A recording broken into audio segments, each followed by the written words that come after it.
Hi, my name is Jeff Josephson. On behalf of all of us at leadgen.com, I'd like to welcome you to today's Sales and Marketing Workshop. In this series, we present concepts and how-tos based on our book, The Lead Generation Paradigm, which we think is the secret to success in marketing and sales. So let's get started with a little background. It's my opinion, and I'm admittedly a little biased here because I do have a dog in this hunt, that the marketing industry, and that includes the academics, the media, the solution providers, and most especially the so-called marketing professionals, has gone completely insane over the last few years. What I mean by that is that people have invented and bought into certain concepts in marketing and a few in sales that simply don't work, that at best only serve the interests of the vendors and have led to the highest business failure rates since the Great Recession. Over the next few weeks, I'm going to go into more detail about some of these scams, the wrong-headed marketing concepts, and the shiny objects that take your money but don't make you money. And I'll mix in some lessons on what works and how to make it work for you. So let's get into it. The format of today's workshop, and we'll see how it goes, is that I'll start with our scam of the day, and then I'll do a little overview of our approach. I'll then go into a deeper dive into one of the components of our methodology, and then I'll answer any questions you have, and that includes doing a little casework or coaching if you want.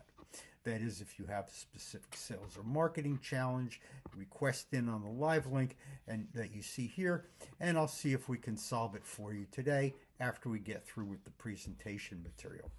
Anyway, in spite of, or more accurately, because of the marketing nonsense and bad advice that's out there, if you're like most people, you have a number to hit. Maybe you have a quota to reach that you're not making. Maybe you have a payroll that you're struggling to cover. Maybe you have a mortgage payment, or maybe you just want to be able to retire or buy a beach house or pay off your student loans, and it's looking like a struggle.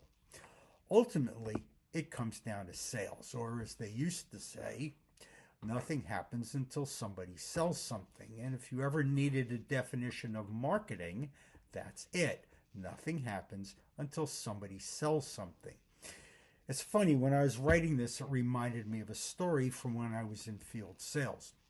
I was driving through some Midwestern somewhere on the way to see a prospect, and I had to go to the bathroom, so I pulled into a truck stop. I was maybe 35 at the time. I was wearing a three-piece suit, and I'm standing at a line of urinals with a bunch of big burly drivers on either side of me, giving me, to resurrect the phrase, the hairy eyeball. So this guy next to me, who definitely shopped at the big and tall department at Carhartt, says to me, "What are you doing out here?" So me, too tired to think, I blurt out, "Well, somebody's got to sell it before you can ship it." And he let me live. He actually cracked up. Anyway, our approach is designed to teach you some useful skills if you ever find yourself having to work the phones, make a sale, penetrate a new market, gain market share, or persuade someone to do something, even persuade your 3-year-old to go to bed. For example, some of the things we cover in this series is how to get people's attention, how to get past gatekeepers and voicemail, how to reach a decision maker, how to stimulate initial interest, how to convert initial interest into strong interest, how to uncover needs, how to build value, how to create urgency and get them to act sooner rather than later, how to prevent no-shows, how to overcome objections, how to get people to call you back, how to close, and more. For your reference, as I said, everything we're going to talk about today is documented in our ebook, The Lead Generation Paradigm, which you can find for free at the link you see here. Okay, there are, to be kind, so many marketing scams out there, it's almost impossible to know where to begin. But I think the biggest one is how marketing people hold themselves accountable, or not, as you'll see. Just for kicks, I asked Google AI what performance metrics most marketing people use to hold themselves accountable today. And this is what it said. It basically fell into 3 categories. The first one refers to what they call core revenue and financial KPIs, things like marketing ROI, customer acquisition cost, customer lifetime value, and so on. According to Google, these metrics are the highest priority for leadership because they connect marketing spend to the bottom line. We'll come back to how stupid this is in a moment, but they also talk about lead generation and pipeline KPIs like MQLs, SQLs, conversion rates, and another one we'll come back to, marketing sourced revenue. And then you have something they refer to as retention and brand KPIs like customer retention rate, NPS, brand awareness, and attention quality. Now, it should be obvious what, at least according to Google, marketing doesn't appear to be accountable for, and that's sales. Now, think about this for a second. If you were Google and you're selling a platform that people use in their marketing, do you really want them coming back to you and complaining that they didn't get any sales for their ad spend? Of course not. And so when Google presents information on accountability in marketing, how likely are they to alert people to the fact that they shouldn't expect to get any sales out of using their medium? Not very. And that's why they don't talk about it. Anyway, setting aside this perfect example of feather bedding, let's look at the in-house culprits. When we talked about core revenue and financial KPIs, why is the most obvious one, sales, not there? Well, remember what Google said. These metrics are the highest priority for leadership because they connect marketing spend to bottom line. Well, what could be more important than contributing to the bottom line than sales? I'm sorry. Well, remember what Google said. These metrics are the highest priority for leadership because they connect marketing spend to the bottom line. And of course, what could be more noble than contributing to the bottom line? Well, how about this? If you don't have a top line, the bottom line is negative if you spend all your money on marketing. And if marketing isn't accountable for sales, who does that leave? The sales guy? You know, the guy like me standing at a urinal at a truck stop in Ohio? What's most interesting to me is that marketing people make all sorts of excuses as to why they can't be accountable for sales. Things like, we don't have access to the customer, and the salespeople don't want us involved. But let me ask you a question. Have you, as a marketing person, ever asked what you can do to help? Have you ever gone out on a sales call? Do you sit in on territory reviews? Have you ever volunteered to put part of your paycheck at risk if the company doesn't make your revenue forecast?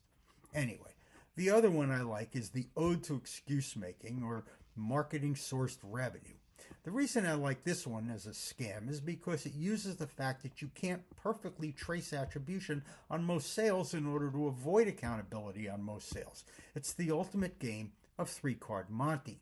Anyway, enough of punching down. Just know that the average tenure of a marketing executive in the Fortune 1000 is about 40 months. So at least you know it eventually catches up on them. In terms of basic concepts today, the one I want to cover very briefly is the fundamental idea behind the lead generation paradigm. And in that regard, it's really very simple. If you want to grow your sales, you cannot view sales and marketing as two separate functions. They are both activities designed to support the company's lead generation strategy. So what does that mean? First, let's define what we mean by lead generation. In short, the lead generation paradigm defines a strategy for filling your sales funnel and ensuring that qualified prospects make it successfully into and through your sales cycle and come out the other end quickly, successfully, and profitably. Nothing else matters. For those of you who are curious, this is nothing more than what Miller and Hyman taught us about in strategic selling. We refer to it as the lead generation paradigm because marketing scammers out there have left us no choice. So what do I mean by that? It's very simple. If you ask someone whose marketing program isn't generating qualified sales leads, what's wrong, they'll tell you they're doing everything right. They're running ads, they're sending out emails, they're exhibiting at trade shows, they're posting to social media, they're doing all those things we talked about earlier that marketing is willing to be accountable for. And so if that doesn't work, it's not their fault if there's no sales. And of course, the salespeople come back and they say the leads that marketing gives them, if they provided any, suck. Straight out of Glengarry Glen Ross. So what do? According to Marketing 2.0, we need to call in lead generation. Let's go get someone to make phone calls and see if that solves the problem. And of course, it doesn't. But it kind of defines lead generation in that case as something you bolt onto a failing marketing program in order to make it work before the company goes totally out of business. Or maybe you take the view that lead generation is something that you do to qualify otherwise unqualified leads. What we refer to in house, of course, is putting lipstick on a pig, but basically trying to fix the mess made by an incompetent marketing program, one that wasn't designed to produce actual qualified sales leads and ultimately sales when it was designed in the first place. What the lead generation paradigm model says instead is that you have to design your whole marketing and sales strategy in such a way that they work together so that nothing falls through the cracks. It says that both marketing and sales are responsible for the company hitting its sales targets. It says that who's responsible for account management or any phase of the sales cycle can change from day to day or week to week. And it says that there are no excuses, no turf, and no finger pointing. I'm not going to beat a dead horse, but that's the only way to create accountability and to make sure that the company makes its numbers. Okay, enough on the theory. Let's go talk about today's concept, today's topic, creating urgency.